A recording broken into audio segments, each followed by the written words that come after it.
로마서 13장 교재 213페이지입니다. 오늘 이제 로마서를 끝내도록 합니다. 로마서는 아주 매우 중요하기 때문에 좀 더 상세하게 세부적으로 그렇게 다루어 왔습니다. 13장 성경적 국가관을 소개를 합니다. 성경적 국가관은 복종의 의무와 저항의 책임이 조화를 이루는 방식입니다. 이 한 줄이 결론입니다. 국가는 굉장히 중요합니다. 국가가 교회의 편에 서게 되면 그 칼의 권세를 가지고 외적을 막아주고 교회를 해칠 수 있는 많은 또 그러한 적들로부터 우리 교회를 보호해주는 그러한 아주 소중한 울타리가 됩니다. 그러나 반대로 국가가 반기독교적인 그러한 정서와 또 방향을 갖고 있게 되면 교회를 무력으로 또 핍박할 수 있는 또 무서운 또 힘이 되기 때문에 교회와 국가의 관계는 교회의 존립을 위해서, 교회의 자립을 위해서도, 교회의 정체성을 위해서도 항상 우리 신앙 고백서에서 중요한 한 챕터로 다루어왔고, 국가 자체를 배우기 위해서가 아니라 국가와 교회가 서로 다르다라는 것을, 교회는 교회다워야 된다라고 하는 그러한 교회의 신분, 정체성, 교회의 자립, 그러한 경제적 자립을 개념을 말하는 게 아니라 국가와 교회가 같은 게 아니다라고 하는, 교회는 분명히 교회로서의 그러한 구별된 정체성을 갖고 있다라고 하는 교회의 자립성을 확보하기 위해서 반드시 국가와 교회가 구별되어야 된다라고 하는 정교 구별의 원칙을 우리 2000년 역사 속에서 고백해 왔다는 것을 명심하셔야 됩니다. 특별히 국가가 교회를 집어삼키면서 교회를 지배하고 싶어 합니다.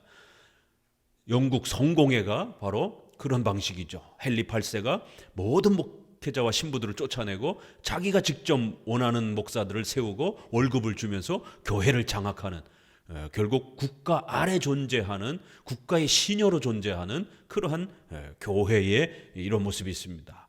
또 반대로 교회가 국가를 지배하려고 하는 로마 카톨릭과 같이 교황, 이런 황제의 권력을 독점하려고 하는, 교회가 국가를 지배하려고 하는 또 이러한 형태를 조심하셔야 되는 것입니다.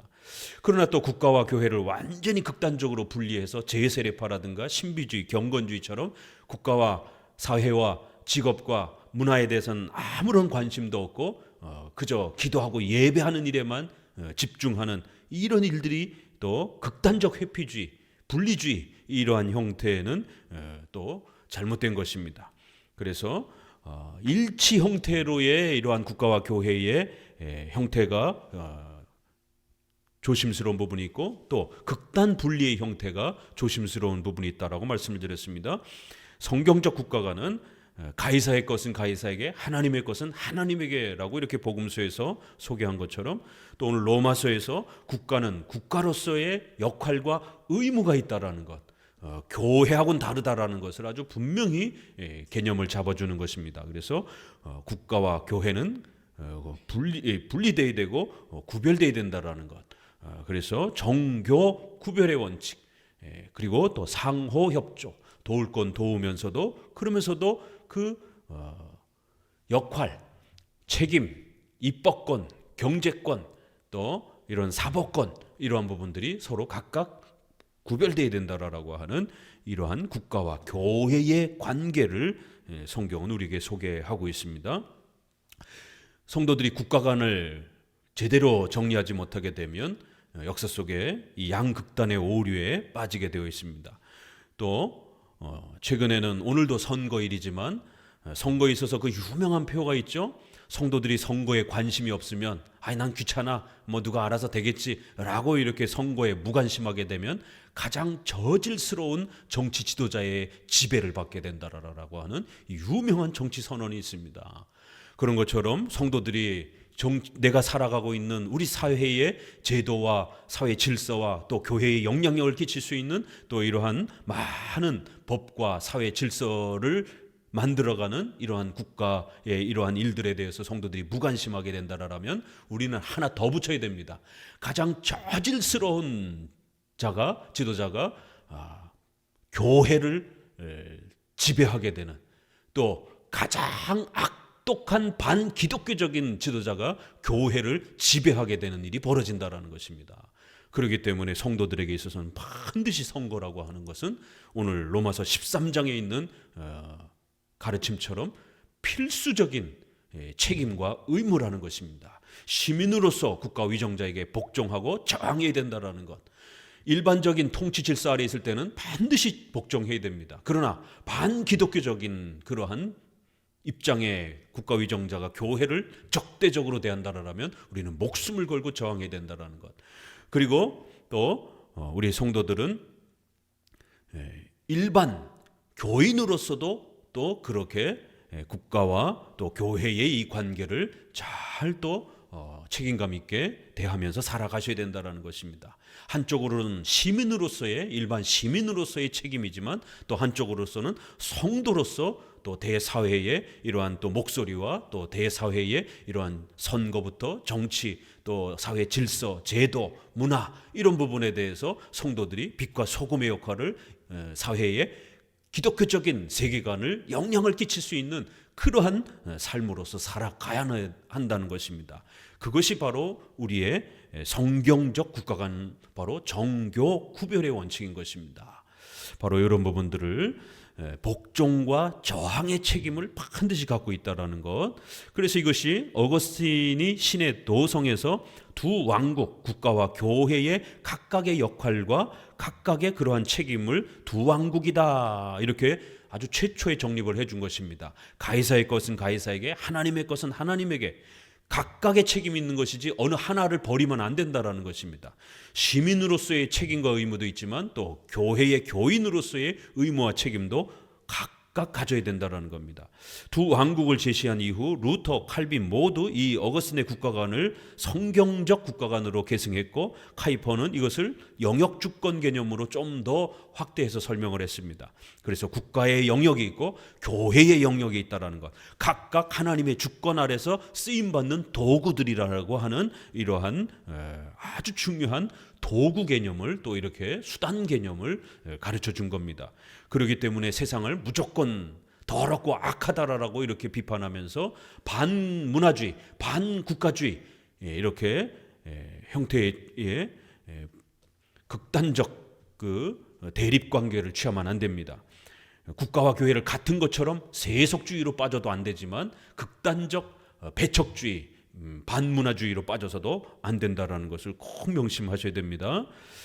그 이후는 정교 분리, 구별의 원칙으로 결국 신학에 있어서 더욱 체계화되었습니다. 하지만 이 분리는 제세례파나 경건주의자들처럼 완전 분리를 주장하는 이원론적 개념이 아닙니다. 국가와 교회는 고유한 제도와 영역과 역할이 다르나 서로 협력적입니다. 즉 정교 분리적 상호 협조적 원리가 개혁파의 국가관인 것입니다. 국가는 각 사람 위에 있는 권세들에게 굴복하라. 권세는 하나님께로 나지 않음이 없나니 모든 권세는 다 하나님이 정하신 바라. 이게 무서운 문장입니다. 내가 원하는 정당, 내가 원치 않는 정당이 존재할 수 있습니다. 그러나 어떤 정당이나 위정자가 세워진다 할지라도 적어도 합법적인 국가의 질서를 통해서 국가의 지도권을 갖게 되면 반드시 그것은 하나님이 섭리 속에서 그 국가의 권위를, 위정자의 권위를 세우시는 것이다라는 걸 명심하셔야 되고, 그렇기 때문에 우리 성도들은 복종해야 된다라는 거예요. 특별히 반기독교적인 그러한 행동을 취하지 않는 이상 반드시 복종해야 된다는 겁니다. 그 지도자에게 복종하는 게 아니라 하나님께 복종하는 것이에요. 하나님이 그 지도자를 세워서 성도들의 생명과 재산과 교회의 안위를 지키려고 하시기 때문에 그런 것입니다. 하나님은 하늘의 천사들을 보내가지고 전쟁을 치르고 이렇게 하는 방식이 아니라 국가를 세워서 교회를 보호하는 방식을 취하셨습니다. 그렇기 때문에 반드시 우리의 삶 속에서 이러한 일정한 국가 제도와 시스템을 우리는 존중해야 된다는 겁니다. 하나님께서 사용하시는 섭리의 수단이라는 겁니다. 그래서 신적인 권위를 갖습니다. 하지만 이 권위는 하나님께 복종해야 하는 위탁된 권위이지 왕권 신수설처럼 왕에게 절대적 맹종, 맹신을 하는 것은 아닙니다. 이 16세기, 17세기에 이러한 부분들을 분명히 로마서 13장을 통해서 왕의 권위는 하나님으로부터 주어지는 것입니다.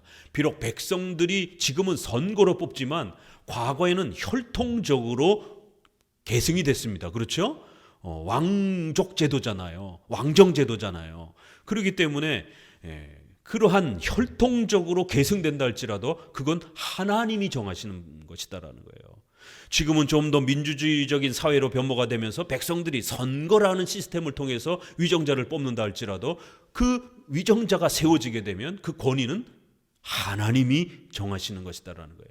대한민국 헌법은 모든 것 주권은 국민으로부터 온다라고 되어 있지만 이것은 세상 사람들의 이러한 일반 민주주의적인 세계관입니다. 그것도 우리가 존중하는 거예요. 그러나 우리는 신자는 국민들이 선거로 뽑는다 할지라도 그의 권위는 하나님이 세우신다라는 것.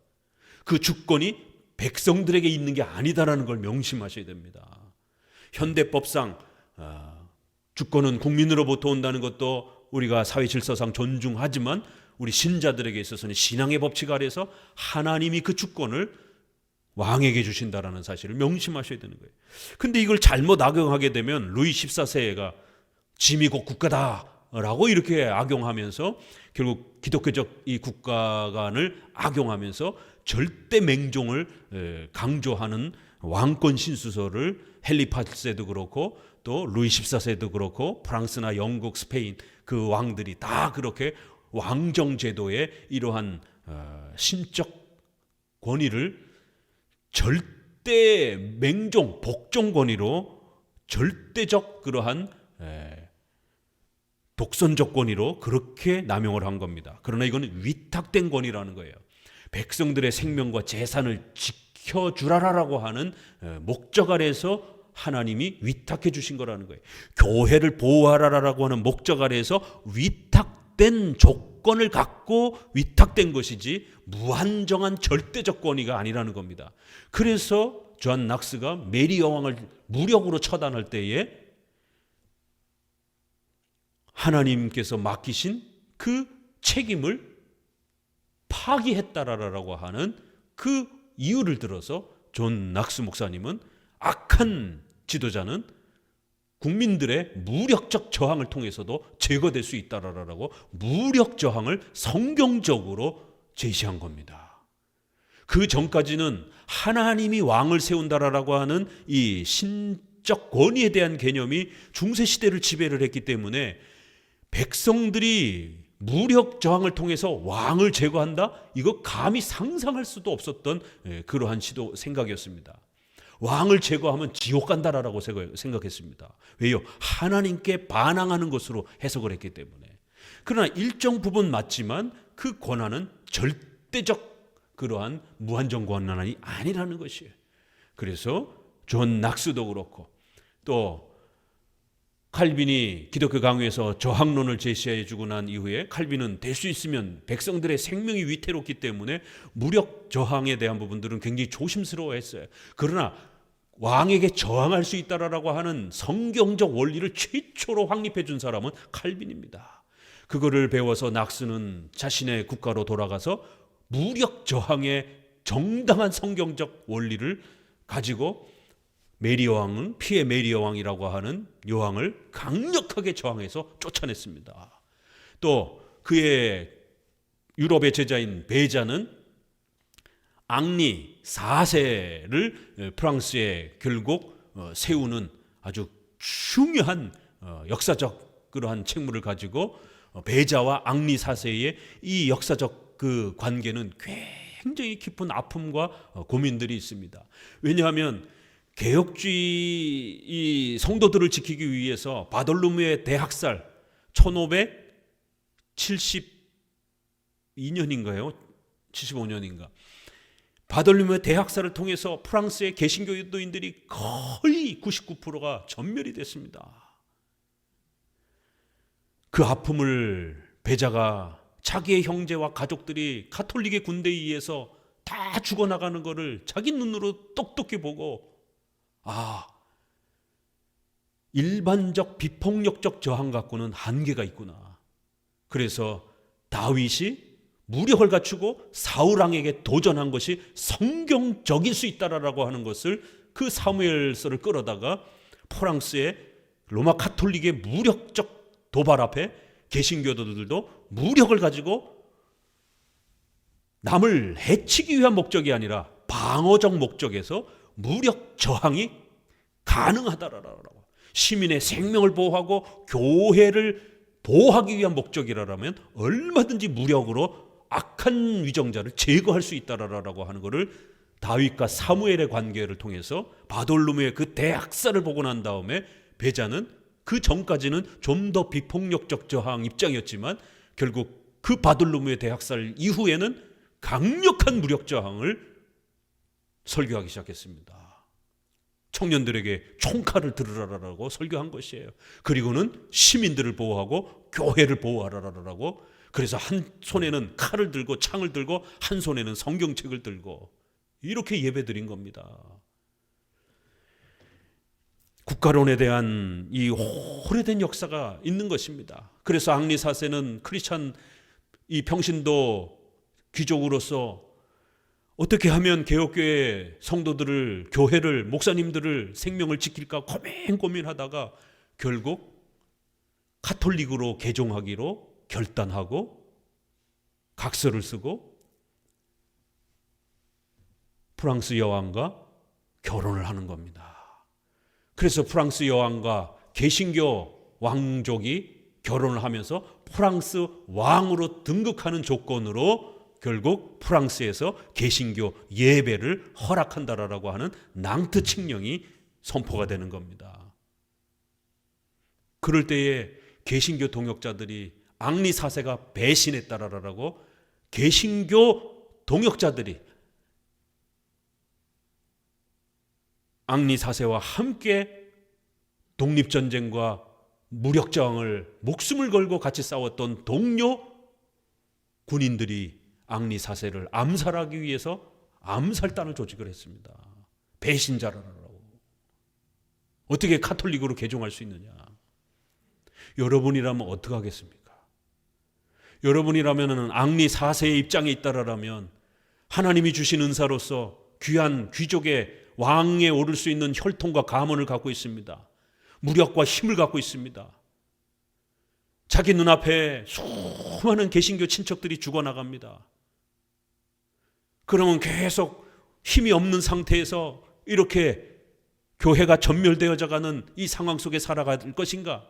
아니면 내가 변절자가 되어서 프랑스의 왕이 되어서 개신교를 보호할 것인가?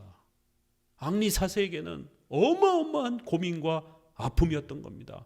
이렇게 십계명을 가지고 자신의 삶에 적용하는 게 이게 쉬운 일이 아닙니다.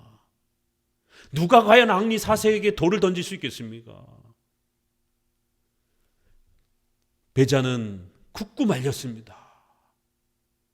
당신이 변절하게 되면 그동안 개신교를 위해서 싸웠던 이 엄청난 당신의 지도권과 또 개신교의 이러한 명분과 이 가치가 훼손될 수 있다. 지도자가 이렇게 변절하게 되면. 처음엔 말렸어요.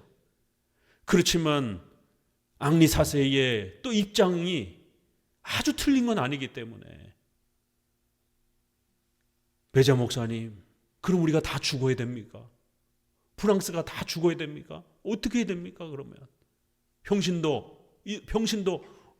군사로서 목사님은 설교를 해야 되지만 저는 군인으로서 어떻게 해야 됩니까? 그러면 우리가 다 같이 죽어야 됩니까?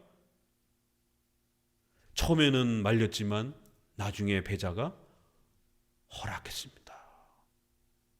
당신이 양심의 자유 속에서 교회를 보호하기 위해서 눈물로 결단한 그 선택을 하나님 앞에서 섭리라 생각하시고 굳건히 가십시오.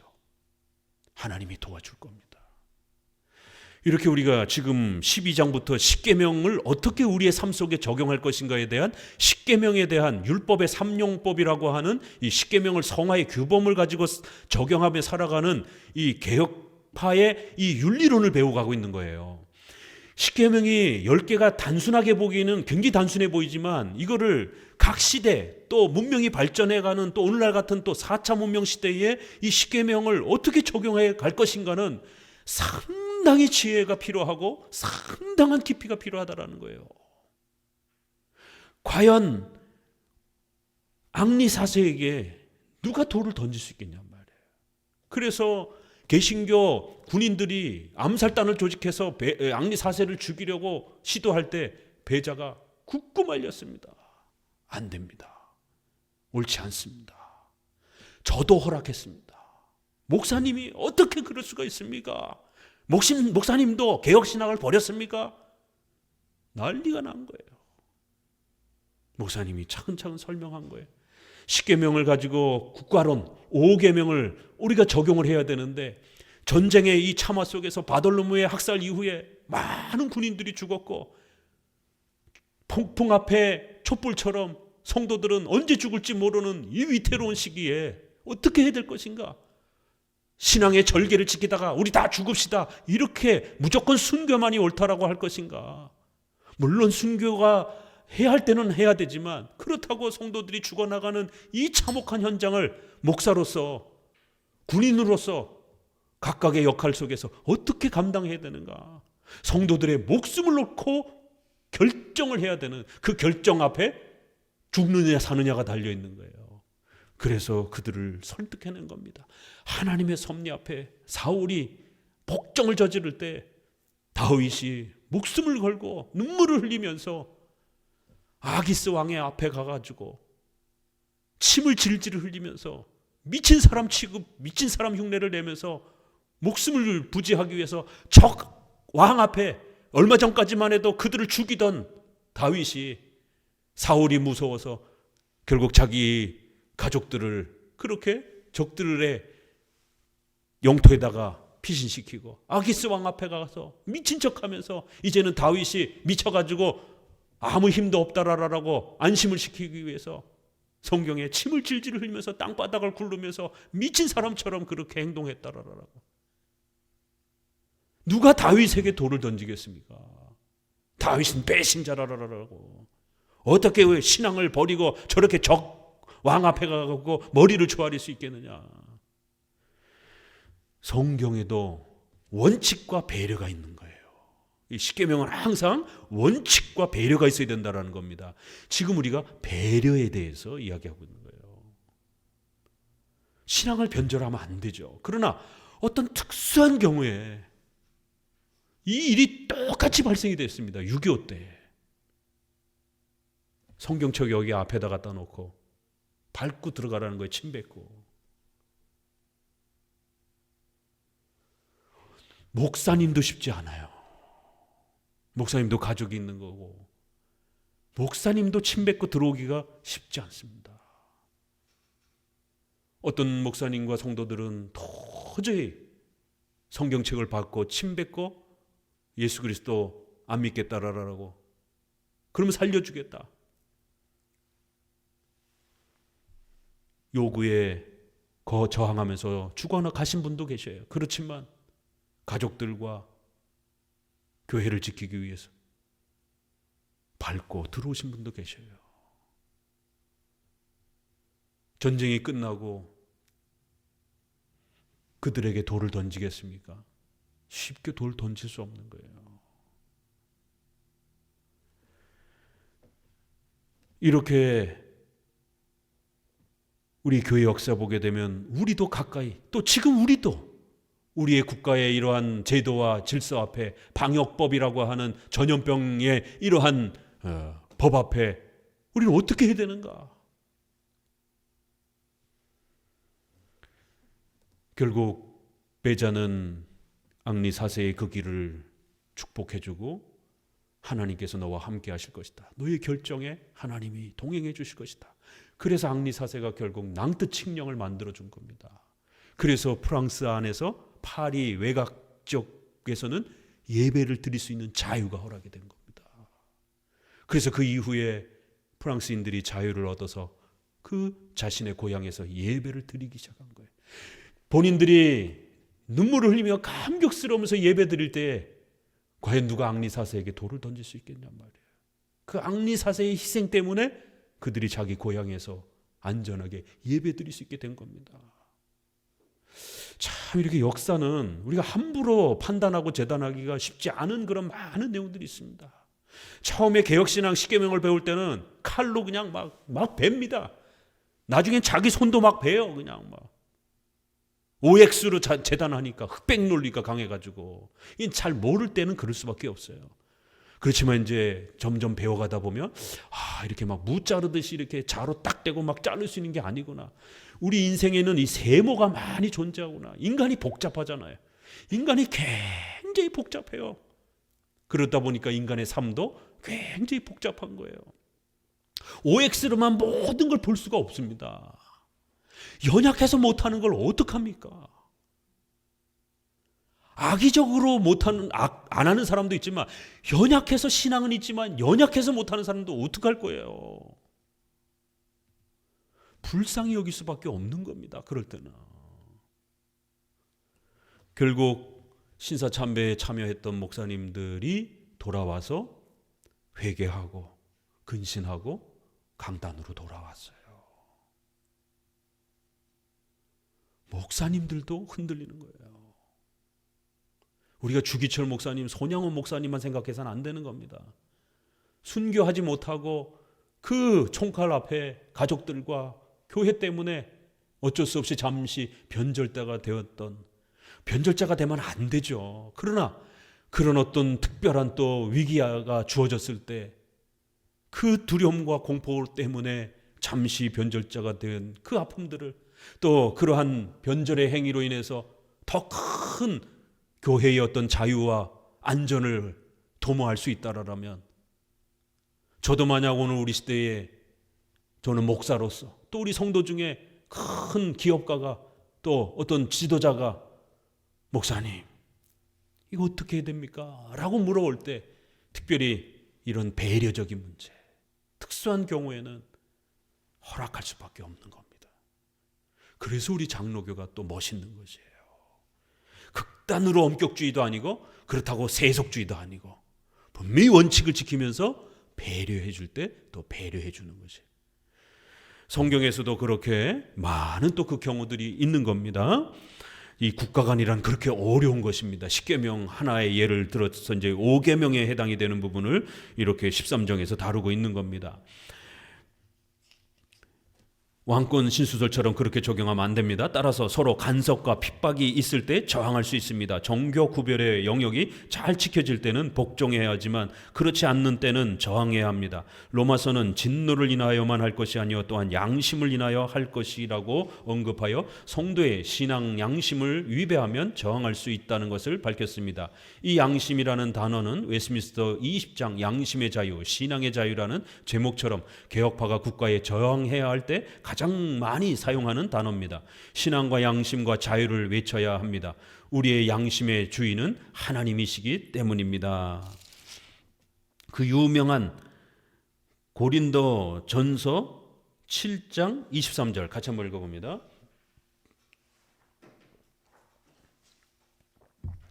이 구절이 유명한 저항론 구절입니다. 우리가 잘 아는 사도행전 4장 19절, 5장 29절, 너희 말을 듣는 것이 옳은가? 하나님의 말씀을 듣는 것이 옳은가? 판단하라. 우리는 하나님의 말씀에 순종할 수밖에 없다라고 하면서 전도하지 말라라고 하는 위정자들의, 예배드리지 말라라는 위정자들의 요구에 우리는 절대로 순종할 수 없다라는 유명한 그 사도행전 4장 19절, 5장 29절 외우기도 쉬워요. 10단이니까 꼭 외워두셔야 됩니다. 그리고 고린도전서 7장 23절 같이 한번 읽습니다. 너희는 값으로 사신 것이니 사람들의 종이 되지 말라. 너희는 그리스도의 보혈로 값주고 산 하나님의 백성들이라는 거예요. 그렇기 때문에 하나님의 백성들은 하나님을 섬기기 위해서 존재해야지 국가의 위정자와 권력 앞에 종이 되어서는 안 된다는 거예요. 아첨과 아부하는 그러한 권력의 시녀가 되어서는 안 된다는 거예요. 우리의 양심의 주인, 우리의 영혼의 주인은 하나님이시다라는 거예요. 국가가 교회를 핍박하지 않는다라면 당연히 우리가 복종해야 되지만 국가가 교회를 핍박한다라면 우리의 왕은 하나님이시기 때문에 국가의 왕에게 저항해야 된다는 것입니다. 이 구절을 가지고 저항론을 펼쳤습니다.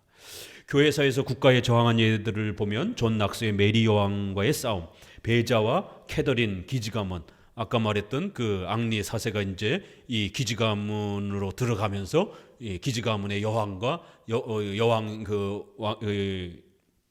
기지가문의 딸과 결혼을 하면서 결국 이제 새로운 개신교 왕이 되는 겁니다. 바돌로메 대학살 1572년 웨스트민스터 총회와 제임스 1세, 찰스 1세의 싸움. 여기서는 크로멜이 아예 목을 쳤잖아요. 그냥 사형을 시켜버렸어요. 쫓아낸 정도가 아니라. 일제시대의 기독교 독립운동, 6.25 전쟁에서의 또 사회주의에 대한 기독교적 저항 등 수많은 사건들을 볼 수 있습니다. 국가가 교회를 핍박하는 방식은 위협이나 회유 형태로 나타납니다. 교회의 역사는 신앙의 자유를 침해하는 국가의 폭력 앞에 목숨을 걸고 저항하며 싸운 길입니다. 국가의 협조 요청에 협력할 수 있지만 그 협조가 협박이나 압박이면 저항해야만 하는 것입니다. 자, 그러면서 이제 8절로 넘어가 보시면 13장 8절에 보면 국가론을 이제 소개하고 그 다음에 세금이라든가 이런 국가 일반적 제도와 질서들을 시민으로서 또 성도로서 아주 철저히 잘 따라가야 된다, 복종해야 된다 이런 부분들을 소개한 다음에 8절에 피차 사랑의 빚 외에는 아무에게든지 빚을 지지 말고 남을 사랑하는 자는 율법을 다 이루었다. 10절에도 사랑은 율법의 완성이다 라는 이제 이러한 율법론을 결국 결론으로 다시 맺는 거예요. 결국 이런 국가론, 우리가 또 12장에서 보았던 것, 이런 모든 부분들은 바로 율법을 어떻게 적용할 것인가에 대한 문제라는 거예요. 자, 기독교 윤리의 원칙론 3가지 기억하세요. 십계명으로 적용하는 거예요. 우리 기독교 윤리는 십계명에서 세부적으로 다루지 않는 것은 어떻게 되죠? 교회법으로 접근하는 겁니다. 교단과 또 이러한 공적 기관이 세부적인 또 그러한 그 시대의 중요한 이슈들을 성경과 깊이 묵상한 다음에 적어도 이렇게 해야 된다라고 하는 방향 설정을 교회법을 통해서 명시적으로 해주는 겁니다. 그래서 교회법을 존중하면서 우리 사회의 이러한 부분들을 또 살펴가는 겁니다. 결혼식, 장례식에서 해도 될 것과 하지 말아야 될 것, 교회법에 어느 정도 규정이 되어 있습니다. 헌화, 또 상복 이런 부분들은 허용됩니다. 그렇지만 촛불을 켜고 향을 피우고 이런 부분들은 금지로 이렇게 규례가 규정되어져 있습니다. 그래서 그 정도 지키면 되는 것이에요.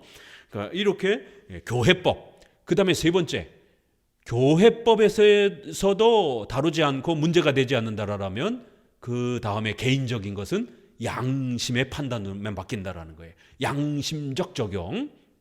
이 양심이란 3가지를 고려해야 된다라고 말했죠. 칼빈이 3가지를 적어도 양심적 판단이라 할 때는 3가지를 고려하면서 판단하는 거예요.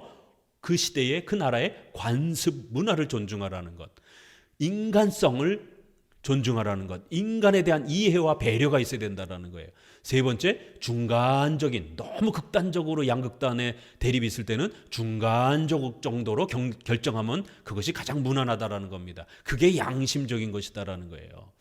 자, 기독교 윤리의 3원칙은 십계명이 대원칙이고, 그 다음에 교회법, 그 다음에 양심적 아디아포라, 중립적인 부분에 대해서 아디아포라 적용이라는 거예요. 양심적 적용, 이렇게도 되고 저렇게도 되는 것, 이것이 순서적으로도 적용이 돼야 됩니다.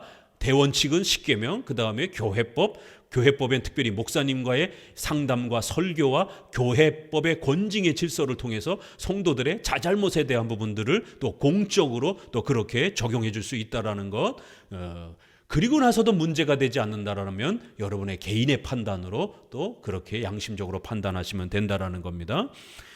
이 대원칙을 이 로마서가 이제 후반부부터 더 14장, 15장에서 아주 상세하게 다뤄주는 것이에요. 그래서 결국 이러한 국가론의 문제도 십계명과 관련된 율법의 문제라는 거예요. 결국 이 율법의 완성은 사랑이다라고 이렇게 아주 굉장히 추상적으로 굉장히 이렇게 아주 넓게 표현을 하는 겁니다. 굉장히 어려운 말이죠. 이 십계명의 이러한 기독교 윤리를 우리가 어떻게 지켜야 되는가? 사랑하면 된다라는 거예요. 그럼 어떻게 사랑해야 되는 건가? 이거 굉장히 좀 난해하잖아요.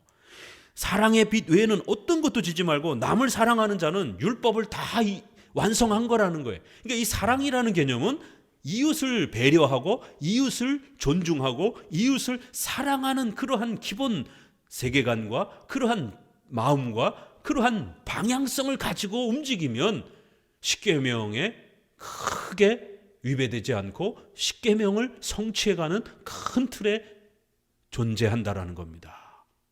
그러니까 그래서 결론은 사랑은 율법을 완성한다라고 이렇게 표현을 하는 겁니다. 근데 이거 잘못 적용하게 되면 남용이 되잖아요. 그렇죠? 내 이웃을 사랑하기 위해서 교회 안 나와요. 주일 성수 빼먹어요. 이런 식이 될 수 있잖아요. 그렇기 때문에 여기서 말하는 사랑이 율법을 완성한다라는 의미가 어떤 뜻으로 이 말을 하는 것인지를 충분히 잘 고려해야 된다는 거예요. 그리고 또 여기서만 기독교 윤리에 대한 십계명에 대한 율법에 대한 이해를 여기서만 결론을 맺을 게 아니라 또 성경 전체에서 우리가 또 살펴보면 결국 이 세 번째를 얘기하는 거예요. 우리가 기독교 윤리적 접근을 할 때는 항상 원칙을 중요하게 여기면서 또 배려를 하라는 거예요. 우리의 이웃들과 우리의 주변 사람들에 대해서 우리가 충분히 배려하고 이해하고 좀 더 그들의 또 형편들을 고려하면서 그 시대의 관습과 문화를 존중하고 사람들에 대한 이해와 사랑, 인간성이 있어야 되고 또 너무 대립적이면 중간 정도의 이러한 결정으로. 그래서 이 사랑이라는 개념이 무엇인지 14장, 15장에서 펼쳐진 거예요. 절기 문제, 음식 문제, 교회 안에서 어떤 행정 문제, 이렇게도 되고 저렇게도 되고 이거 어떻게 해야 될 것인가? 그럴 때는 사랑으로 해라. 이렇게 결론이 나는 거예요. 덕스럽게 해라. 이렇게 결론이 나는 거예요. 그러면 사랑으로 하고 덕스럽게 하는 게 도대체 어떻게 하는 거예요? 요 세 가지 중에 요 세 번째를 설명을 하고 있는 겁니다. 그러면서 그러한 양심적 사랑으로 또 양심적 덕스럽게 결정하는 원리는 반드시 십계명과 교회법에 기초해서 열매로 나와야 된다라는 거예요. 이 사랑만 강조하게 되면 인본주의, 자유주의 윤리론이 됩니다. 상황윤리가 돼버립니다. 자유주의자들이 주장하는 윤리론은요, 상황윤리예요. 상황만 보고 판단하는 거예요. 사람이 중요하지 성경, 하나님의 뜻, 십계명 이런 게 뭐 중요하냐. 그런 건 다 옛날에 있었던 거고 사람이 살아야 된다는 거예요. 우리 이웃이 더 중요하지. 이웃이 힘들다라고 그러면 동성애도 받아들이는 거예요. 이웃이 힘들다고 그러면 도적질도 받아들이는 거예요. 상황만 보고 받아들이는 거예요. 상황을 보자 이렇게 자꾸 주장하라는 거예요. 그렇지만 우리는 원칙이 분명히 있는 거예요. 그렇지만 특수한 경우에는 우리도 상황을 배려해 주는 거예요. 그런 특수한 아픈 상황들을 고려해 줄 수밖에 없는 경우가 있다라는 것이죠. 그래서 분명히 상황은 배려해 줘야 되고 살펴줘야 되는 특수한 경우가 있습니다. 그러나 그 상황이 주 원칙이 돼버리게 되면 인본주의 윤리가 돼버리는 거예요. 하나님 없어집니다. 그렇게 되면 십계명 없어지게 되는 거예요. 참 이 종이 한 장과 같은 이 이해가 이렇게 갈라지는 겁니다. 그래서 12장에서도 우리가 앞부분에서 십계명을 소개하면서 기독교의 대원칙은 십계명이다라고 이렇게 소개를 했습니다. 그리고 13장에 다시 한번 사랑은 율법의 완성이다. 결국 이런 국가관 이런 모든 부분들은 율법의 기본 원칙이라는 거예요. 그래서 9절에 간음하지 말라, 살인하지 말라, 도둑질하지 말라, 탐내지 말라. 이거 다 십계명이잖아요. 바로 이러한 십계명과 관련된 이러한 근본 원칙은 율법이라는 형태로 소개가 됐고 이 율법은 율법의 삼용법으로 우리는 성화의 규범으로 그렇게 이해하고 적용하는 원칙이 있는 겁니다. 그래서 십계명을 우리의 삶의 규범으로 분명히 원칙으로 세우셔야 돼요.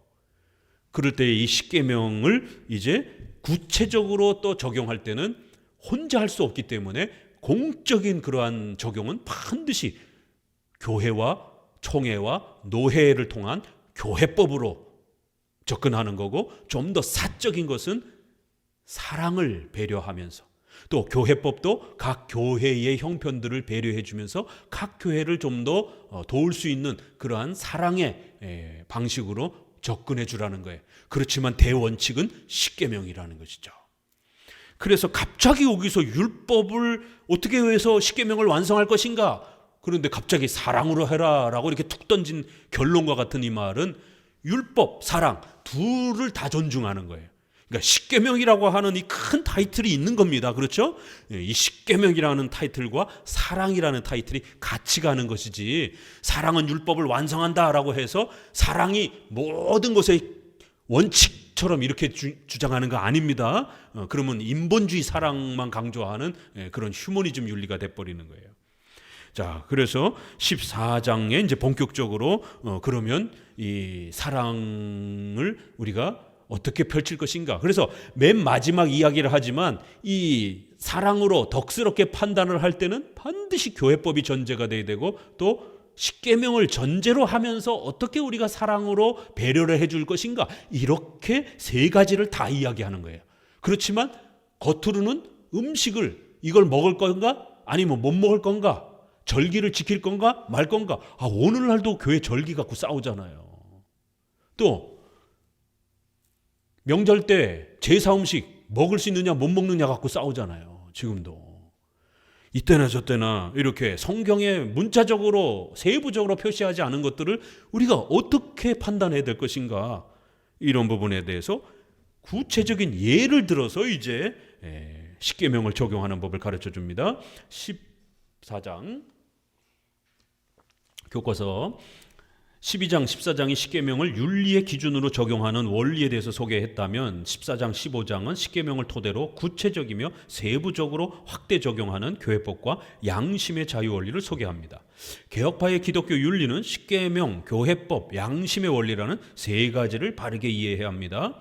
대오리 문답 99문은 이제 십계명을 그러면 어떻게 우리가 또 사용하는지 8개 원칙을 소개를 하고 있습니다. 십계명 자체도 이제 우리가 접근하는 법을 배워야 되는 거예요.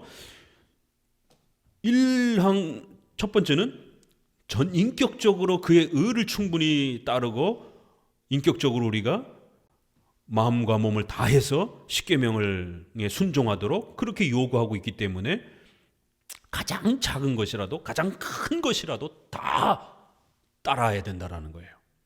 작은 건 안 해도 되고 큰 것만 하고 이런 게 아니라는 거예요. 십계명이 적용되어질 때 작아 보이는 부분, 큰 의무 다 지켜야 된다는 거예요.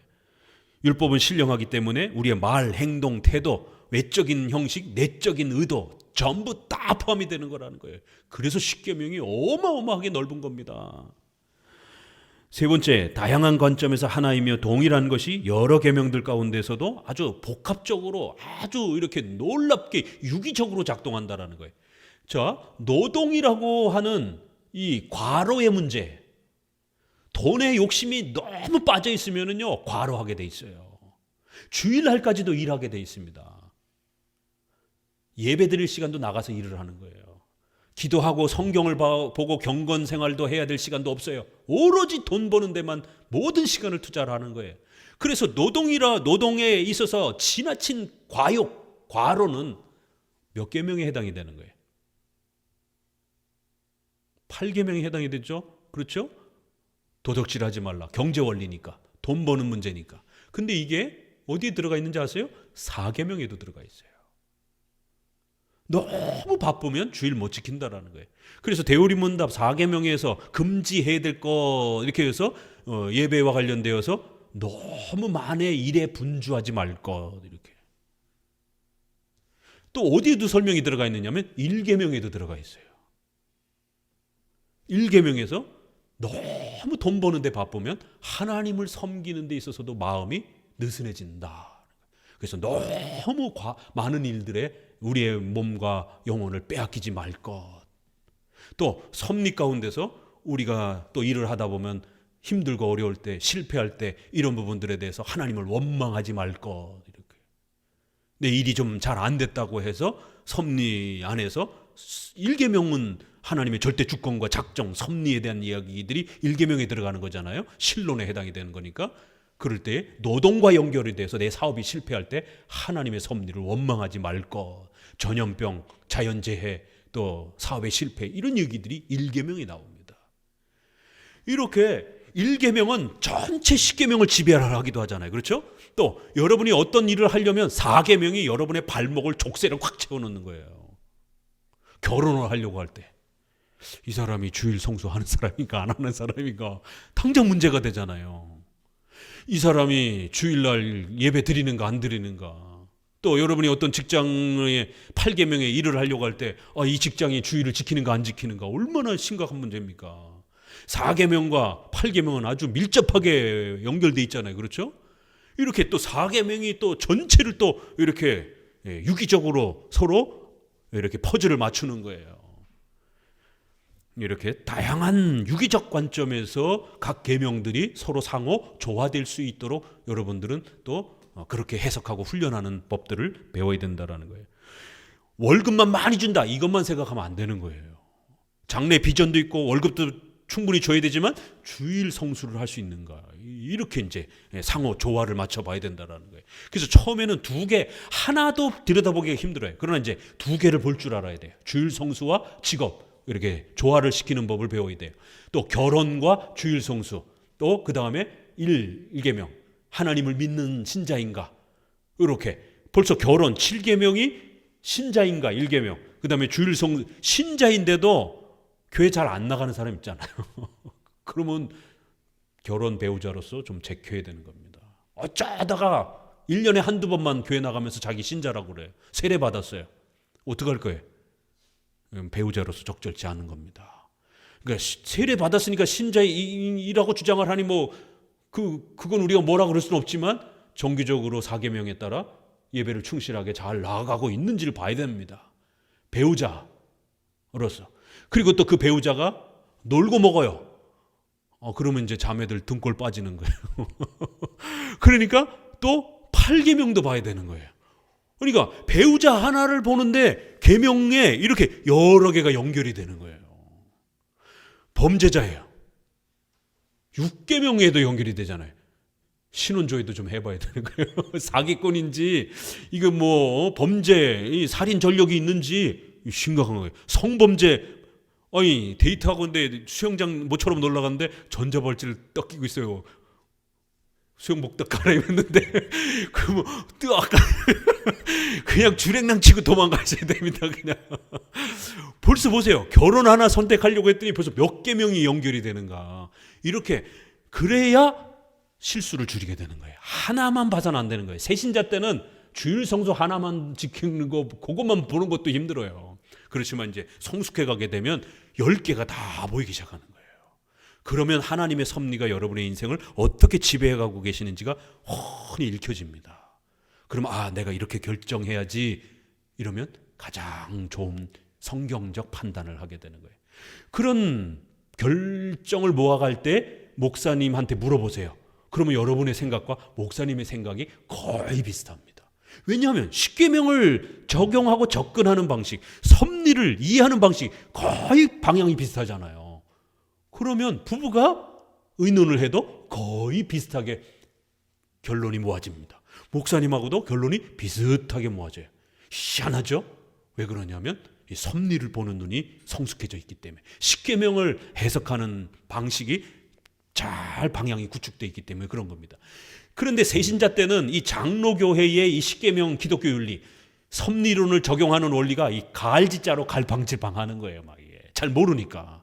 그래서 실수를 많이 하게 되고 또 경제적 고통 또 여러 가지 사람들과 또 실패하는 이런 아픔들 이런 또 질병의 고통 또 여러 가지 많은 삶의 아픔들을 많이 부닥치게 되는 거예요. 왜요? 실수를 많이 하게 되기 때문에. 그렇지만 부지런히 배워가셔야 됩니다. 그런 실수를 두려워하지 마시고 또 부지런히 배워가면서 성장하면 되니까. 자, 그 다음에 네 번째, 어떤 의무를 명하도록 명하는 것은 그 반대되는 죄도 봐야 된다는 거예요. 그래서 10계명은 긍정명령과 부정명령을 모두 볼 줄도 알아야 되고, 다섯 번째, 금하신 것은 언제라도 해서는 안 되며 명하신 것도 언제라도 우리의 의무이다.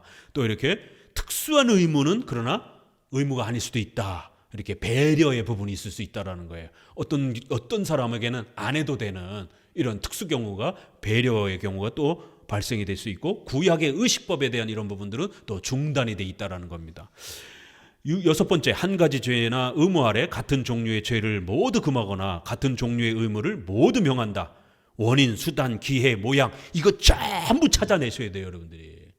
모든 종류를 보실 줄 아셔야 돼요. 지금은 이제 도적질하지 말라, 열심히 돈 벌어라 요거 하나만 보잖아요. 그러나 열심히 돈을 벌어서 어떻게 투자할 것인가, 어떻게 저축할 것인가, 그 돈을 버는 같은 종류의 모든 수단과 방법들을 성경적으로 해도 되는지 안 해도 되는지를 전부 끌어모아서 볼 줄 알아야 돼요. 그래서 십계명에서 해도 되고 안 해도 되는 거, 이자 문제, 보증 쓰지 말라 이런 문제 얘기 나오잖아요.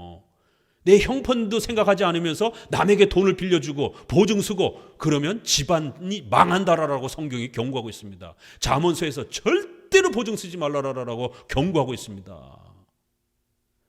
보증을 쓰면, 도장을 찍으면 망할 각오하고 찍는 겁니다. 그러면 내가 찍었어요. 경제적 고통이 왔어요. 누구 잘못이에요? 하나님이 나를 가난한 게 아닙니다. 내가 잘못해서 가난해지는 것이에요. 가족지간에도 함부로 보증 쓰면 큰일 납니다. 그냥 얼마 도와주고 마세요. 그냥 보증 쓰는 게 아닙니다. 왜 성경에서 보증 쓰지 말라라고까지 이런 이야기들을 하겠습니까? 성도들을 보호하기 위해서 그런 겁니다. 이렇게 같은 종류, 그러면 보증의 개념이 어떤 건가? 옛날에는 집으로 보증을 썼잖아요. 그렇죠? 그럼 오늘날에는 엄청나게 또 세밀한 보증의 방식들이 굉장히 많아요. 그거 다 찾을 줄 알아야 돼요. 신용으로 보증하는 것들도 있어요. 그런 것들도 함부로 했다가 큰일 납니다. 신용 불량자 됩니다. 가족이, 부모가 뭐 해달라라 해가지고 목숨이 달려갖고 병원 치료비가 없어갖고 이럴 때는 도와줘야 되죠. 그러나 뭐 투자하려고 하는데, 뭐 살려고 하는데, 뭐 옷을 살려고 하는데, 이거 내가 이번에 어디 가고 싶은데 투자해라, 돈 좀 꿔줘라 이러면 꿔주시면 안 됩니다. 그건 하나님의 뜻이 아닙니다. 가족일지라도.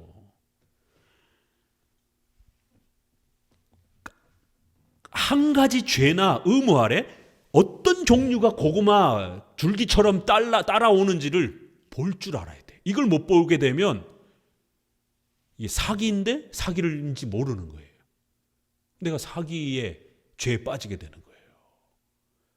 한두 가지 명백한 사기는 볼 줄 아는데 다음 단계 보이스피싱과 더 세밀한 사기는 보지를 못하는 거예요. 이것도 죄가 된다는 겁니다.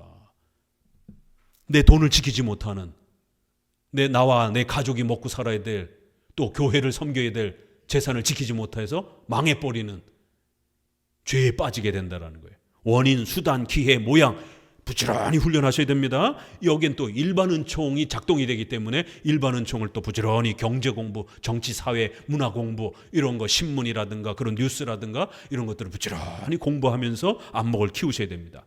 7, 8항은 우리의 지위, 신분에 따라서 각각의 직업과 또 이런 위치에 따라서 또 그 책임과 맡은 바가 다르기 때문에 또 그러한 십계명이 또 거기에 맞게서 작동이 된다는 거예요. 이것을 4개로 제가 좀 더 줄였죠. 문자적 원리, OX, 또 종합적 원리, 10개 모두를 조화시키라는 것, 그 다음에 우선적 원칙과 배려를 구별할 줄 알아야 된다는 것. 4번째, 양심적 적용. 첫 번째 문자적 적용은 내가 너희에게 명하는 말을 너희는 가감하지 말고, 신명기 4장 2절에 있는 것처럼 신구약의 통일성과 차이성을 잘 고려하면서 성경 전체에서 명령하는 도덕적 규범을 열심히 찾으셔야 돼요. 다만 제사법, 의식법과 같이 중단된 것만 조심하면 됩니다. 둘째, 종합적 적용. 누구든지 온 율법을 지키다가 그 하나에 거치게 되면 모두 범한 자가 되느니라. 이렇게 십계명은 하나만 생각하면 안 돼요. 여러 개를, 10개를 골고루 살펴볼 수 있는 안목을 키워야 됩니다.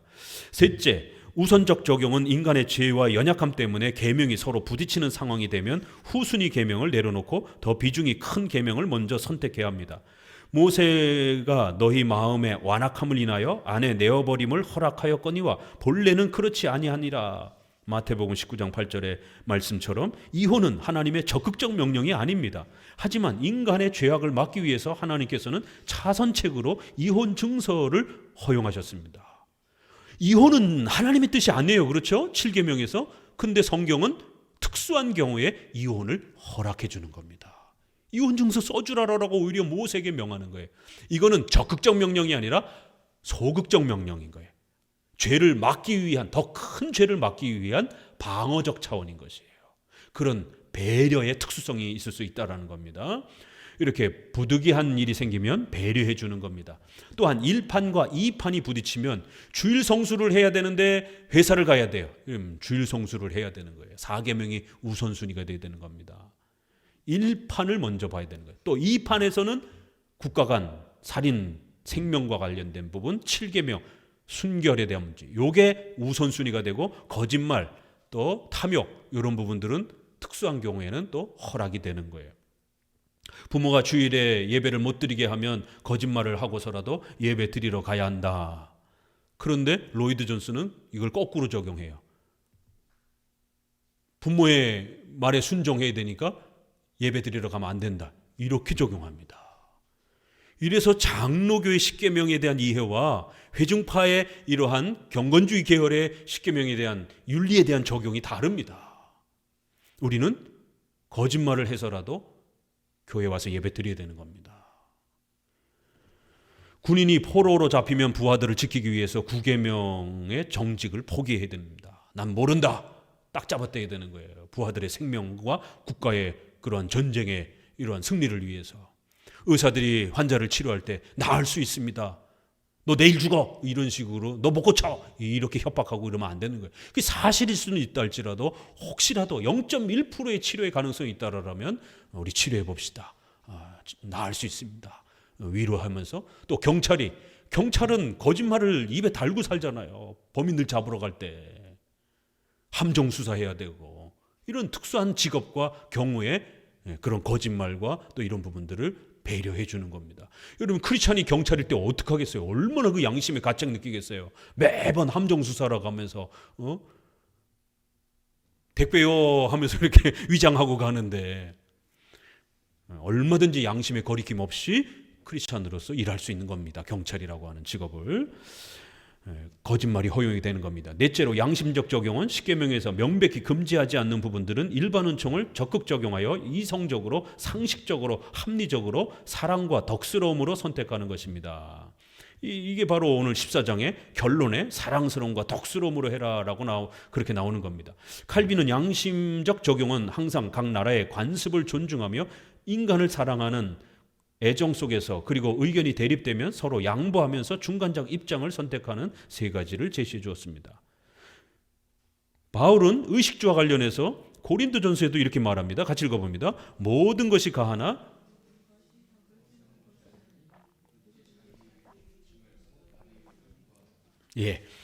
그러니까 모든 것을 우리가 할 수도 있어요. 이렇게도 하고 저렇게도 할 수 있어요. 그러는 경우에는 항상 조심해야 된다는 거예요.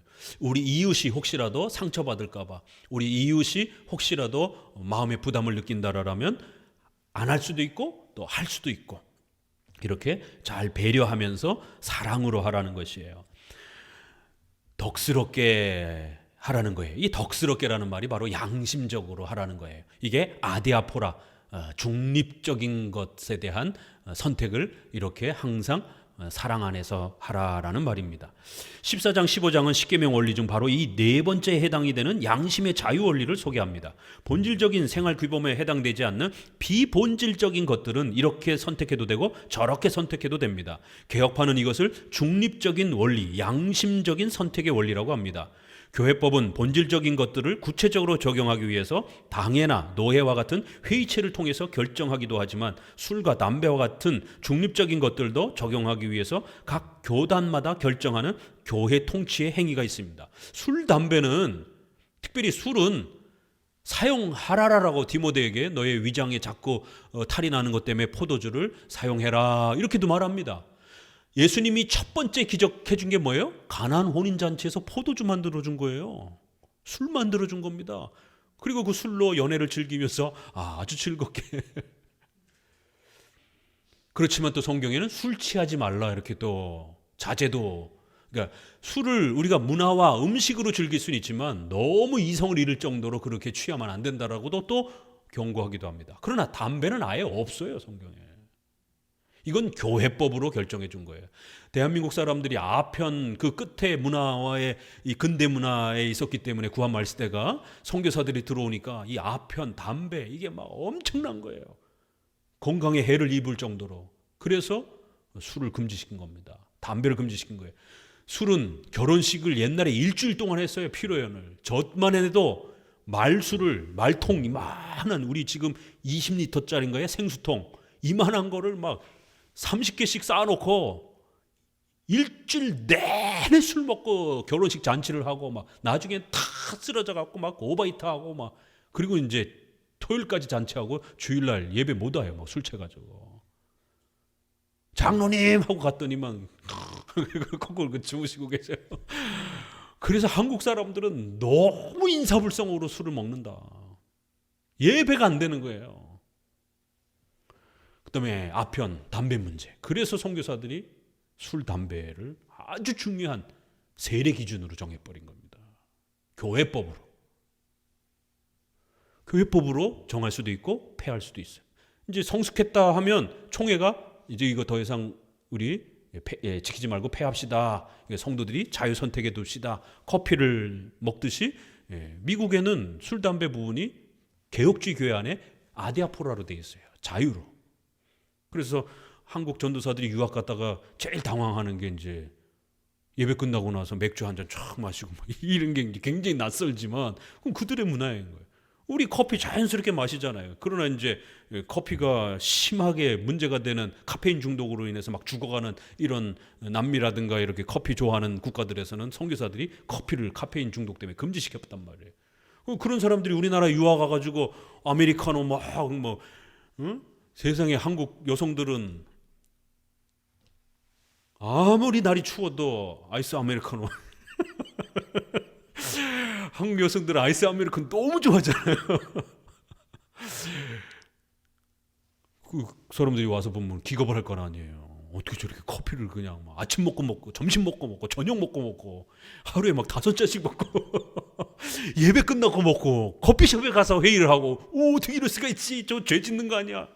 이게 교회법으로 결정하는 거예요. 그러니까 이렇게 기독교 윤리란 이렇게 아주 복잡한 겁니다.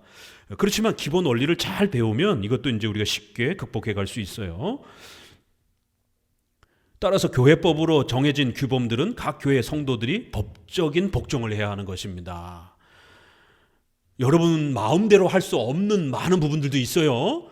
우리 개혁교회는 그래서 이런 교회 정치, 장로 정치 질서 아래서 상회법에 우리 교회법에 순종해야 되는 또 교회의 당회의 권면에 순종해야 되는 장로 정치의 신적 질서가 있다는 것을 명심하셔야 됩니다.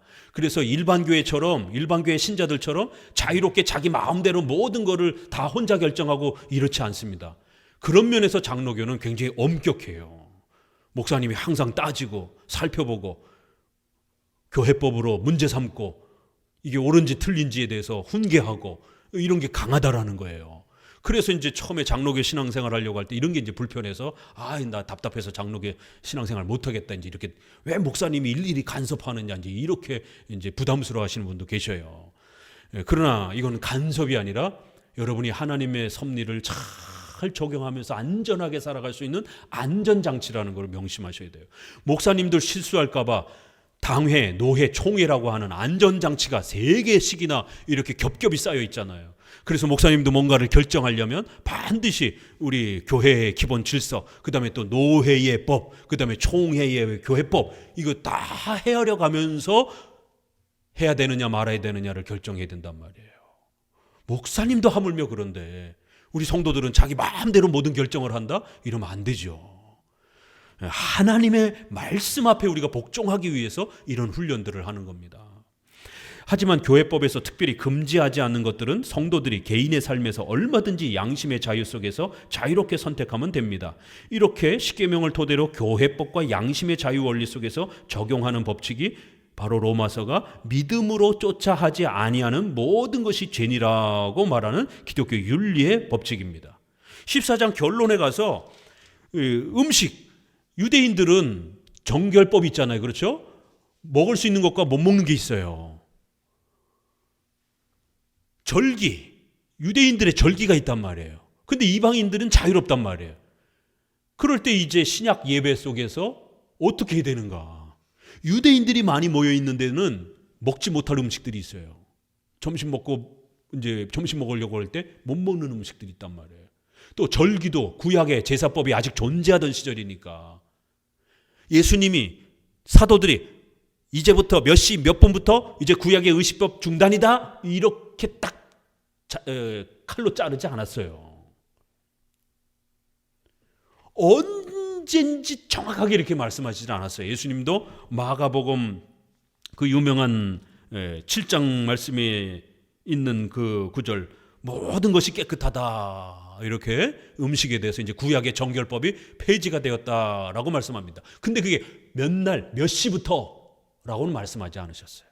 그건 이제 교회가 성장해 가면서 자유롭게 판단하도록 허락하신 거예요. 큰 원칙만 방향만 제시해주고 그거를 언제 결정해 줄지. 왜냐하면 구약의 성도들이 있기 때문에, 유대인들이 있기 때문에 수천 년을 지켜오던 거를 어느 날 갑자기 뚝 끊을 수가 없잖아요. 이게 인간의 이 습관이라는 게. 그래서 서서히 세대가 이렇게 지나가면서, 그래서 옛날에는 안식일과 주일을 같이 지켰어요. 사도행전에는 회당에서도 예배드리고 가정에서도 예배드리고. 사도행전 보면 그렇죠? 같이 흘러가요.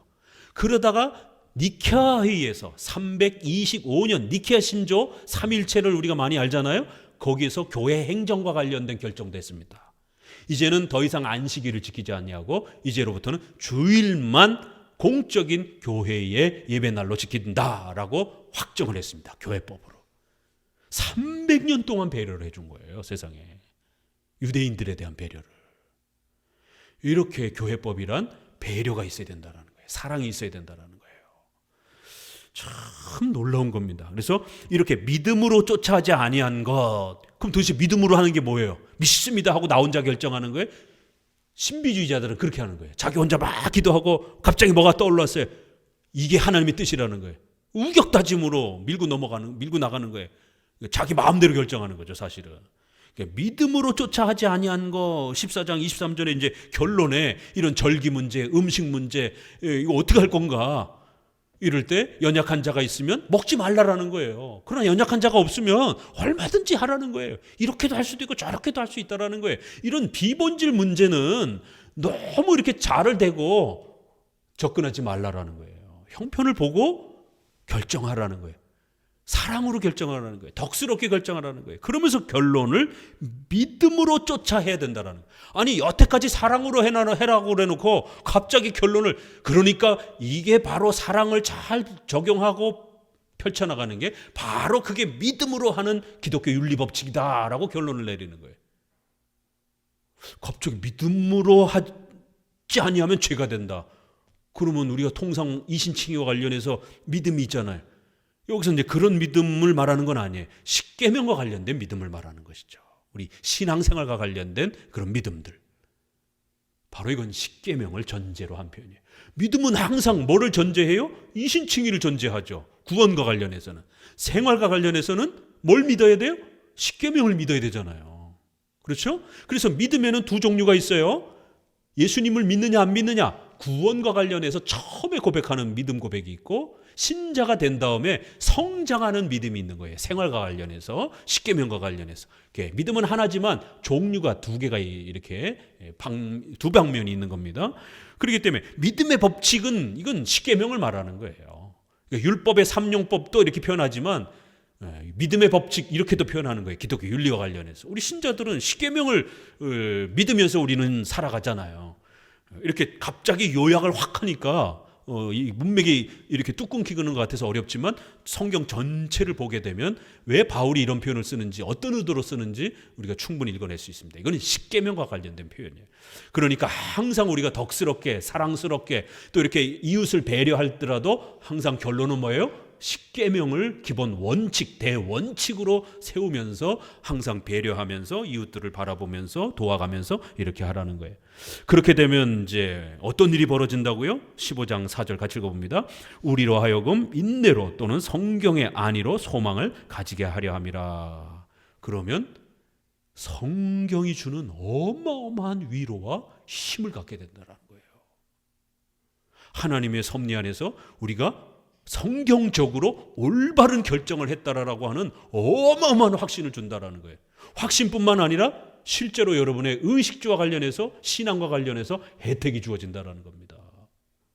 주일 성수 잘하면 경제적 혜택이 주어지는 거예요. 주일을 어기면서 장사하고 경제적 활동을 하게 되면 망합니다. 하나님의 십계명의 원칙대로 살아가게 되면 아주 특수한 섭리가 있어요.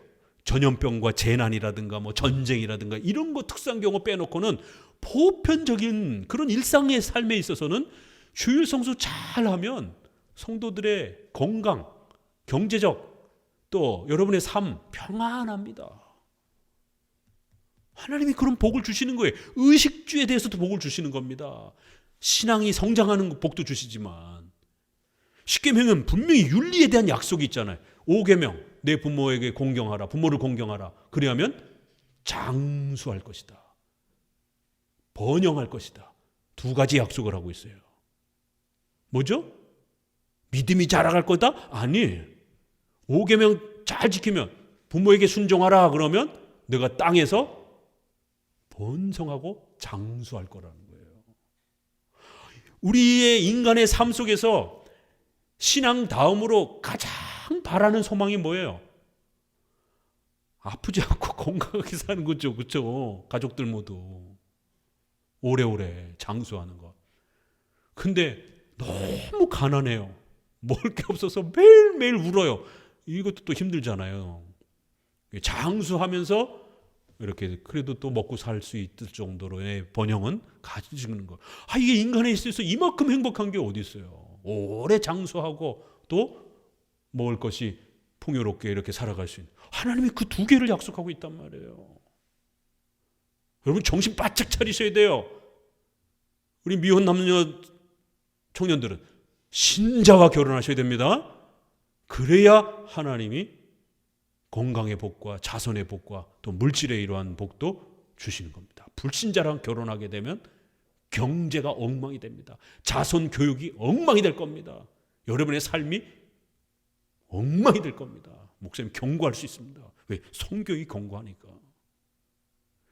십계명대로 살아가세요. 그러면 하나님이 반드시 도와줍니다. 이렇게 성경의 어마어마한 위로와 그 열매를 얻게 된다라는 거예요. 전에 기록된 바는 우리의 교훈을 위하여 기록된 것이니 이 모든 게 다 우리의 삶을 위해서 하나님이 그렇게 성경에 기독교 윤리를 마련해 주신 것이다라는 거예요. 참된 안식과 평안을 누립니다. 교회법과 양심의 선택을 잘못하면 엄청난 양심의 가책을 받기 때문에 주의해야 됩니다. 14장은 음식을 먹는 문제와 교회의 절기를 지키는 문제를 어떻게 처리해야 하는지를 소개합니다. 이 주제는 본질적인 교리에 해당되지 않는 비본질적인 것들입니다. 그래서 믿음이 연약한 자를 너희가 받되 그의 의심하는 바를 비판하지 말라. 어떤 사람은 모든 것을 먹을 만한 믿음이 있고 연약한 자는 채소를 먹느니라고 권면합니다.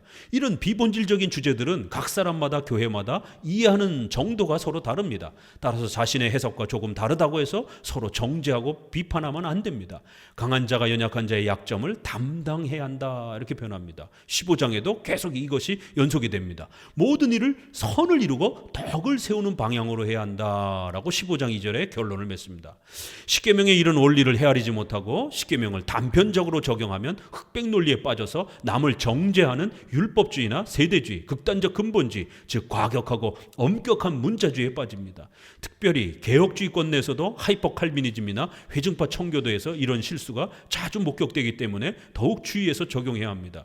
십계명을 성화의 규범으로서 삶에 적용할 때는 성경에 어디 있어? 이런 아주 유아틱한 아주 초등학교 수준의 이런 식으로 접근하면 안 됩니다. 문자적으로 엄격하게 적용하려고 해도 안 되고 그저 계명 몇 개 지켰고 개혁했다고 마치 자기가 대단한 어떤 개혁주의 신자가 된 것처럼 이렇게 철저한 개혁, 완전한 성화, 엄밀한 개혁을 지키는 것처럼 교만해지거나 자기만큼 계명을 못 지킨다고 남을 정죄하면 안 됩니다. 자, 그러면서 이제 16장으로 이제 이렇게 넘어가는데요. 16장 22절을 보면은요. 아니 15장 22절입니다. 이제 끝부분의 내용이 16장이랑 연결이 돼요. 바울이 로마에 가지를 못했어요. 그 사정을 이야기합니다. 그리고 이제 22절에 이 지방에 일할 곳이 없고 이제 언제든지 이제 너희에게 또 나아갈 거고 거기서 저 멀리 서바나 스페인으로 또 갈 거라는 거예요. 그럴 때 너희가 도와주기를 바란다라는 거예요. 아니 왜 이런 도움 요청을 하는가? 그럼 이거 여러분 어떻게 적용할 거예요? 뭐 여러분이 스페인으로 갈 겁니까? 전도하러? 왜 갑자기 단 한 번도 가보지 않은 로마 교회 성도들한테 헌금 좀 하라는 거예요. 소위 말해서. 이렇게 이동할 때는 여행 경비가 많이 들잖아요. 이제 여기서 내가 일을 다 마치고 너희에게도 방문할 거라는 거예요. 그러면 너희에게 방문했을 때 그때 우리가 교제를 나누고 또 부탁하는 거는 내가 더 멀리 스페인까지 저 서바나까지 가야 되는데 여행 경비와 이런 선교에 대한 모든 경비와 부담을 너희들이 짊어졌으면 좋겠다. 너희도 헌신하라는 거예요. 왜요?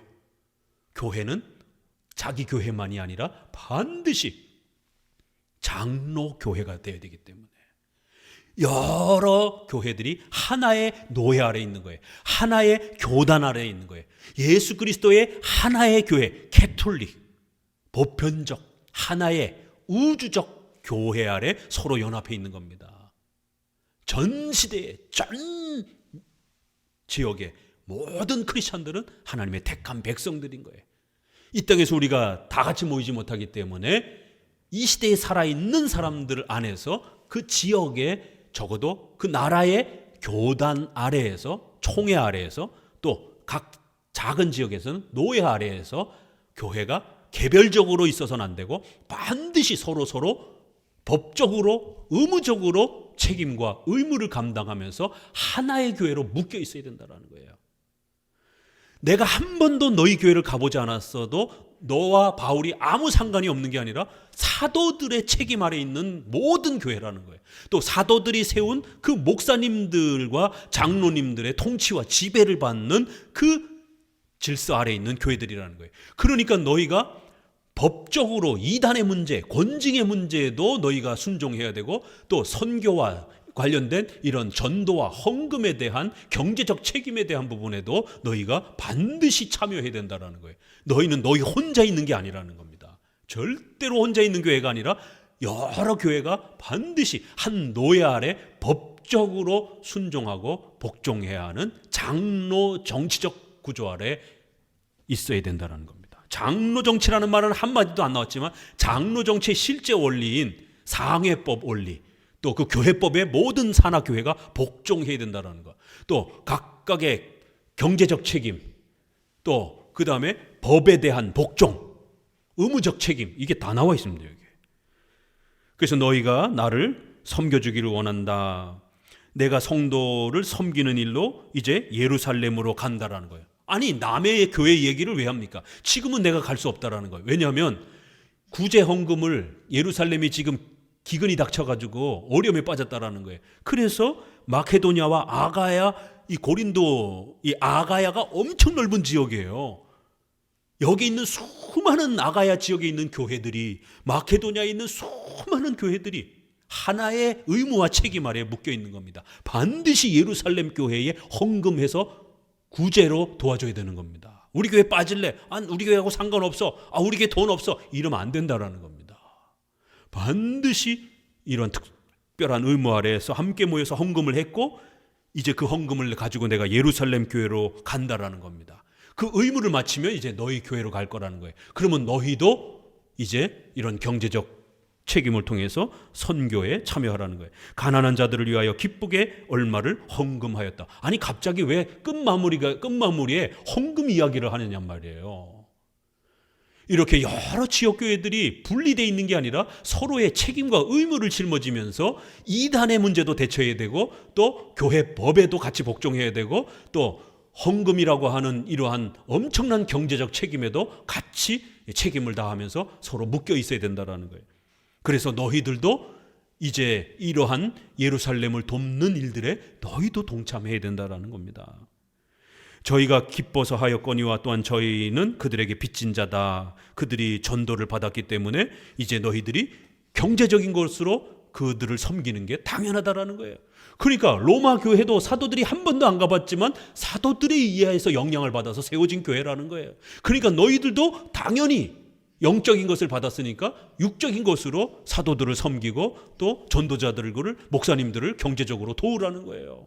목사님들이 영적으로 말씀으로 너희들을 가르치고 양육하고 성도들을 교육해 가는 겁니다. 그러면 성도들은 11조 헌금을 통해서 목사님의 또 생활을 돕는 겁니다. 영적으로 섬겼으니까 육신적인 것으로 섬기는 것이 당연한 서로의 의무와 책임이라는 것이에요. 이렇게 장로교회는 반드시 서로의 의무와 책임이 묶여 있는 것이다라는 거예요. 내가 너희에게 들렀다가 이제 서바나로 갈 것이다라는 거예요.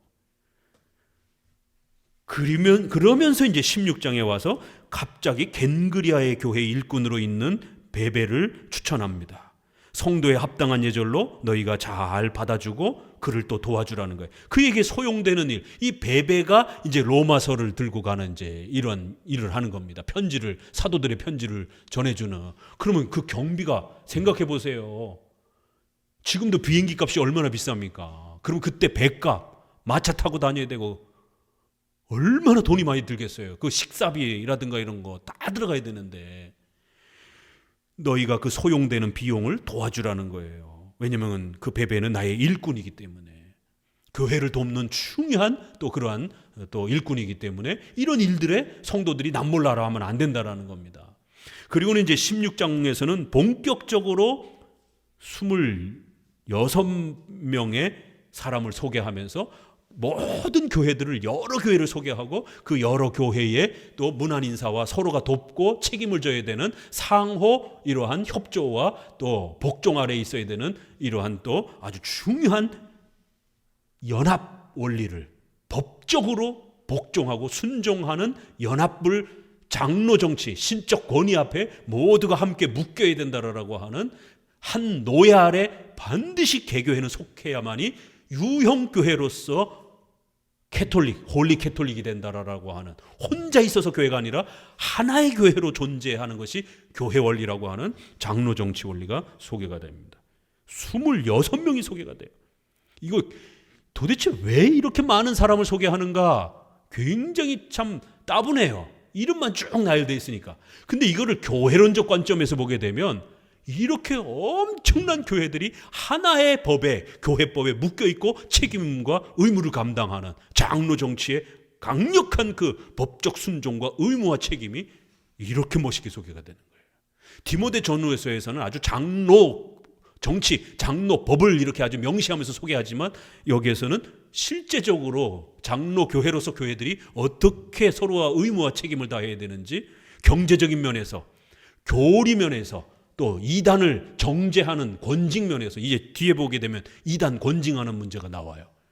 이렇게 유스 디비눔이라고 하는 신적 권위 아래에서 교리의 통일성, 장로 정치라고 하는 행정, 정치적 통일성, 그 다음에 마지막 윤리의 이러한 적용에 있어서 통일성.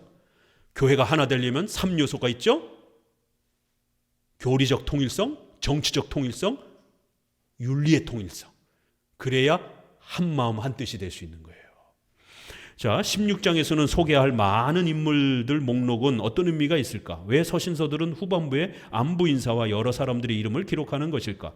불필요해 보이는 목록처럼 보이지만 교회론적 관점에서 보면 각 인물들의 출신 지역, 직업, 성별, 신분 등은 초대교회의 모습을 살펴볼 수 있는 중요한 내용이 됩니다. 구약은 이스라엘 백성이라고 하는 한 민족을 통해서만 교회가 보존됐지만 신약에서 소개하는 교회는 이방인을 포함하여 남녀노소 다양한 계층들이 교회를 구성하여 섬깁니다. 로마서 16장은 26명 정도의 다양한 계층의 사람들을 소개하면서 신약적 교회가 어떻게 성도의 교제를 나눴는지를 소개합니다. 성도의 교제는 단지 친목만 다지는 것이 아니라 저희는 내 목숨을 위하여 자기 목이라도 내어놓았느니, 이거 얼마나 강한 표현입니까? 여러분이 저를 위해서 목 내놓을 수 있어요? 목을 내놨다라는 거예요. 죽기를 각오했다라는 거죠. 그렇게 서로 섬기는 부분에 있어서 말씀과 같이 서로의 목숨을 지키기 위해서 희생하는 사랑이며, 루포의 어머니는 내 어머니다라는 말씀처럼 가족처럼 묶여진 교제입니다. 왜냐하면 성도들은 그리스도 안에서 택하심을 받고 예수 그리스도의 피로 맺어진 가족이기 때문입니다. 유대인 중 엄격한 바리사파 계열인 바울의 친척이면서 사도들과 더 친분이 있는 사람도 있고 16장 6절을 보면 내 친척이요 이렇게 말해요. 유대인이잖아요. 그렇죠? 유대인과 이방인이 얼마나 혐오지간이었습니까? 근데 여기 바울의 친척 유대인, 전통적 유대인도 있어요. 베베를 비롯해서 마리아 등 여성들도 있어요. 오늘날도 여성들이 사역하는 게 굉장히 힘들잖아요. 사회적으로도 그렇고 깔보고. 근데 2000년 전에 여성들이 이렇게 교회 안에서 활발하게 일하고 있다는 거예요.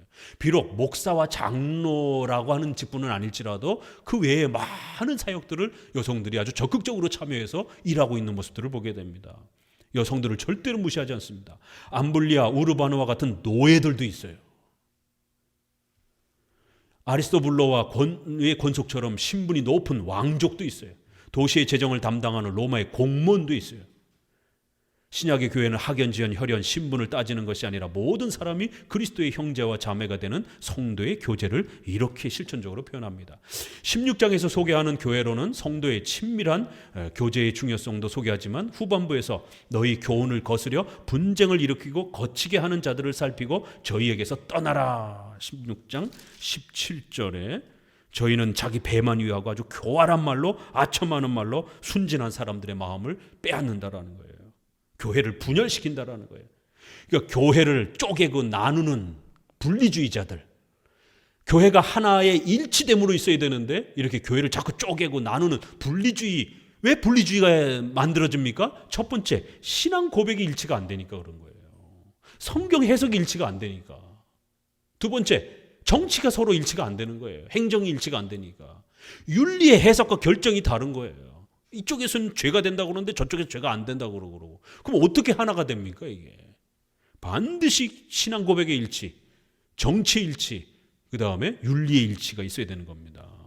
그래야 하나가 됩니다.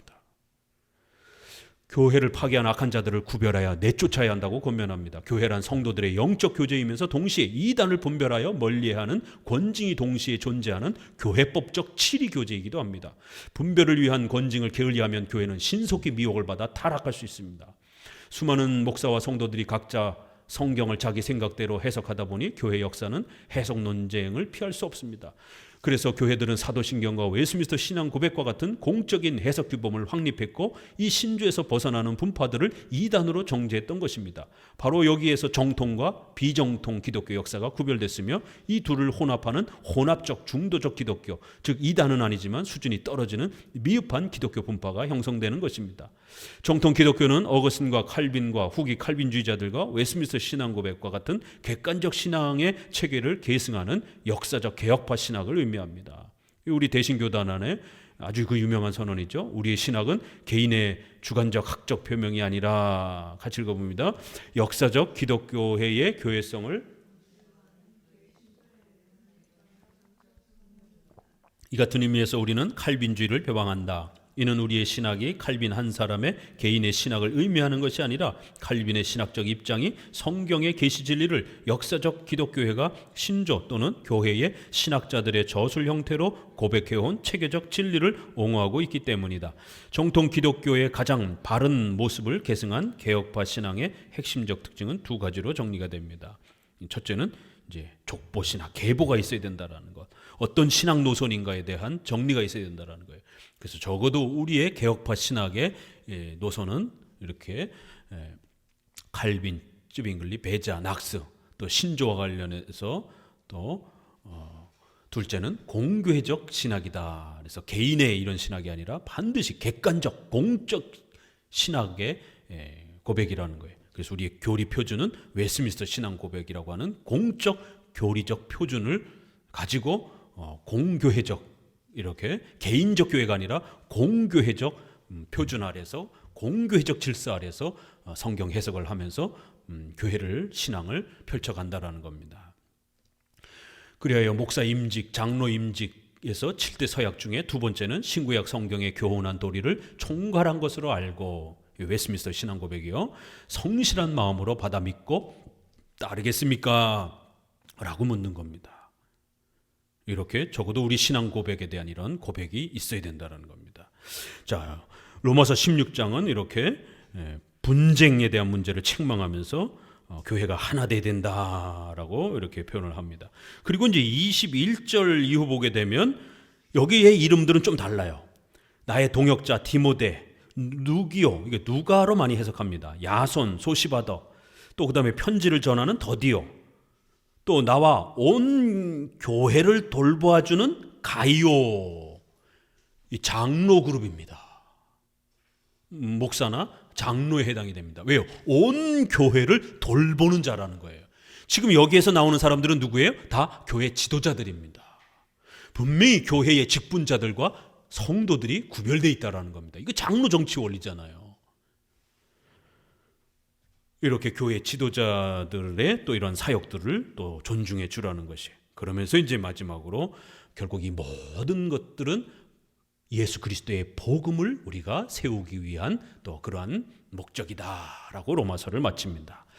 로마서 이렇게 긴 또 시간 동안에 여러분들에게 간략하게나마 그 아주 중요한 우리 기독교의 본질이 되는 이신칭의와 관련된 부분, 또 십계명과 관련된 부분, 이렇게 아주 중요한 기독교 윤리와 신앙에 관련된 두 내용, 이게 바로 기독교의 본질인 것입니다. 사도신경을 통해서 구원에 대한 내용이 소개되는 바로 그 이신칭의와 하나님의 주권과 섭리에 대한 내용, 그 다음에 십계명을 통한 기독교 윤리, 로마서가 이렇게 아주 엄청난 내용이 담겨 있는 것입니다.